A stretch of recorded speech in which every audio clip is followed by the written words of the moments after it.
इन दिनों आम आदमी पार्टी शासित राज्य पंजाब दो कारणों से बेहद चर्चा में है। पहला, राज्य में किसानों के साथ हो रहा बर्ताव और दूसरा, लुधियाना उपचुनाव।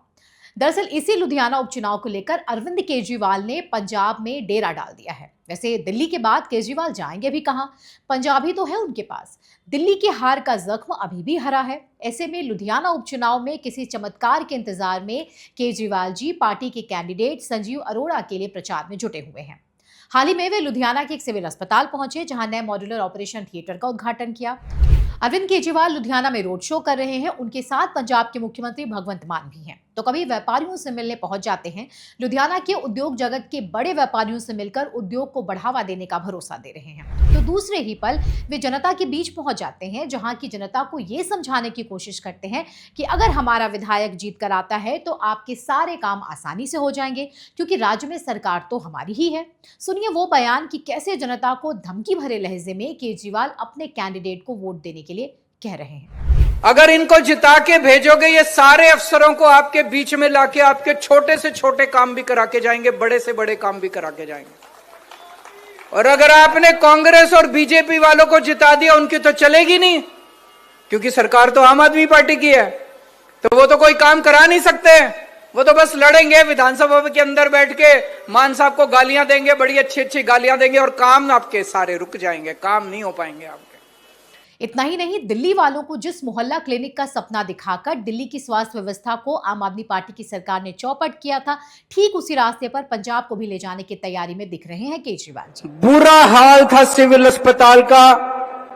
कोई वहां इलाज कराने जाता था तो इलाज तो नहीं होता था, वो 10 बीमारियां और लेके आ जाता था।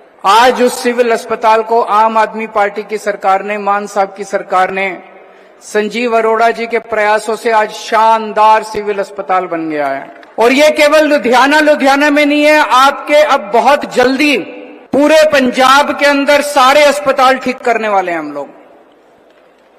जगह जगह मोहल्ला क्लिनिक बन गए। कौन कौन लोग मोहल्ला क्लिनिक देख के आए हैं अभी तक? कौन कौन गए हैं मोहल्ला क्लिनिक में?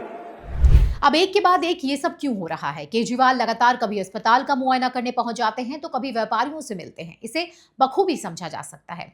मेन स्ट्रीम राजनीति में खुद को स्थापित करने के लिए केजरीवाल पंजाब का पूरा इस्तेमाल कर रहे हैं। भगवंत मान को सीएम बनाना भी तो इसी का हिस्सा था।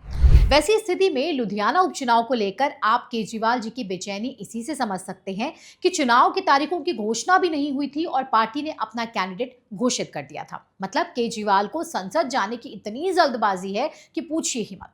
दरअसल ये बातें हवा हवाई नहीं है। आम आदमी पार्टी की तरफ से उपचुनाव में राज्यसभा सांसद संजीव अरोड़ा को उम्मीदवार बनाने के बाद अटकलों का बाजार गर्म है, जिसके मुताबिक आम आदमी पार्टी संजीव अरोड़ा को चुनाव लड़ाकर अरविंद केजरीवाल को राज्यसभा भेजने का इंतजाम कर रही है। मतलब पंजाब के रास्ते केजरीवाल को राज्यसभा भेजे जाने की खबर है। वैसे इस बीच अटकलें तो ये भी हैं कि आम आदमी पार्टी में दूसरे नंबर के नेता माने जाने वाले मनीष सिसोदिया का नंबर भी राज्यसभा वाली लिस्ट में है। वैसे हम महत्वपूर्ण बात तो ये भी है कि जिन संजीव अरोड़ा से राज्यसभा की सीट खाली करवाने वाले हैं, जिन्हें उम्मीदवार बनाया गया है, अगर वे नहीं जीते तो फिर शायद राज्यसभा से इस्तीफा भी न दे। मतलब जिस पंजाब के रास्ते दोबारा से दिल्ली की राजनीति में केजरीवाल जी एंट्री करने की सोच रहे हैं, उस पर तो पानी फिर जाएगा। कुल मिलाकर लुधियाना अब हाई स्टेक वाला बैटल हो गया है। पार्टी के बड़े नेताओं के लिए लुधियाना उपचुनाव प्रतिष्ठा की लड़ाई बन गई है, जिसके जरिए अरविंद केजरीवाल और मनीष सिसोदिया जैसे नेताओं का राजनीतिक भविष्य भी काफी हद तक जुड़ा हुआ है।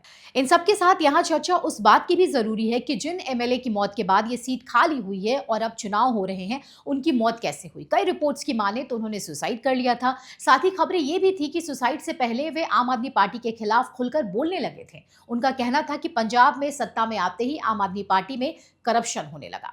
आपको याद होगा, ये वही गुरप्रीत गोगी थे जिनका कुछ समय पहले एक वीडियो सोशल मीडिया पर वायरल हुआ था, जिसमें वे अपने पीले रंग की पोर्शे गाड़ी में अपने ऑफिस पहुंचे थे। इस पर सवाल इसलिए उठ रहे थे क्योंकि गुरप्रीत गोगी विधानसभा चुनाव से पहले अपना नामांकन कराने के लिए स्कूटर से पहुंचे थे। वैसे जब संजीव अरोड़ा को यहां से टिकट दिया गया तो गुरप्रीत बस्ती योगी के परिवार वालों की नाराजगी भी सामने आई। मीडिया रिपोर्ट से ये पता चलता है कि इस सीट के लिए गुरप्रीत योगी की पत्नी डॉक्टर सुखचैन को मजबूत दावेदार माना जा रहा था। केजरीवाल के लिए लुधियाना उपचुनाव की इंपॉर्टेंस आप इसी से समझ सकते हैं कि लुधियाना उपचुनाव की जीत अरविंद केजरीवाल के लिए दिल्ली की हार पर मरहम की तरह होगा। लेकिन अगर संजीव अरोड़ा चुनाव हार जाते हैं तो केजरीवाल का सारा खेल बिगड़ जाएगा। सियासी गलियारों में ये भी खबरें थी कि संजीव अरोड़ा को पंजाब सरकार में मंत्री बनाने का वादा किया गया है और इसी बात पर वो राज्यसभा की सीट छोड़ने पर राजी हुए हैं। लुधियाना उपचुनाव के जरिए अरविंद केजरीवाल को राज्यसभा भेजने के लिए जो रास्ता बनाया जा रहा है, अगर लुधियाना में आम आदमी पार्टी की हार हुई तो ये प्लान भी फेल हो जाएगा। मतलब सच में लुधियाना का बैटल